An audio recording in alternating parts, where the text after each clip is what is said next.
اس کے اتنے سارے یعنی فوائد ہیں کہ میں یہ پورے نہیں بتا پایا. ایک تو ٹائم کی کمی ہے، اس پہ چلیں گے انشاءاللہ، سیاست پہ بھی چلیں گے اور ان نسخوں پہ بھی چلیں گے. اور انشاءاللہ تعالیٰ آپ دیکھیے دار چینی کے لیے پھر میں آپ کو بتا دوں کہ اس کو پیس کے ہر گھر میں رکھ لیں. جب بھی بلڈ پریشر ہو کسی کو، آدھا چمچہ جو ہے نا اس کا وہ نیم گرم پانی کے ساتھ پی لے، کھا لے اس کو، اور انشاءاللہ دیکھیں گے اس کا بلڈ پریشر کبھی بھی نہیں ہوگا، بجائے اس کے کہ ہم بلڈ پریشر کی گولیاں کھاتے پھریں.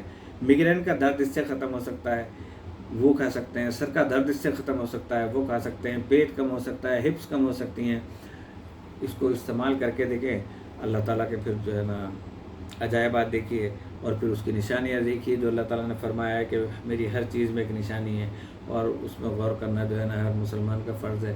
لیکن افسوس ہے کہ ہم مسلمان انگریزوں کی بنائی ہوئی دوائیں تو کھاتے ہیں کہ جس میں پتہ نہیں کون کون سے نمک کیا شامل ہوتے ہیں، کون سے کیمیکل شامل ہوتے ہیں، لیکن بغیر کیمیکل والے نہیں. آپ کو کچھ خریدنے کی ضرورت نہیں، گرائنڈر خریدنے کی ضرورت نہیں، گھر میں ہوتا ہے. چھوٹے چھوٹے ٹکڑے کر لیں، پیس لیں، پاؤڈر بنائیں، چھانیں پتلی اس سے، اور اس کے بعد آپ محفوظ کر لیں شیشے کے جار کے اندر، کہ اس میں 2 سال تک جو ہے وہ یہ محفوظ رہتا ہے. تو انہی الفاظوں کے ساتھ میں آپ سے اجازت چاہوں گا، اس دعا کے ساتھ کہ جو کچھ میں نے کہا اگر غلط ہے میری اصلاح کر دیجیے گا، صحیح ہے تو میری تائید کر دیجیے گا. میری عادت نہیں ہے کہ میں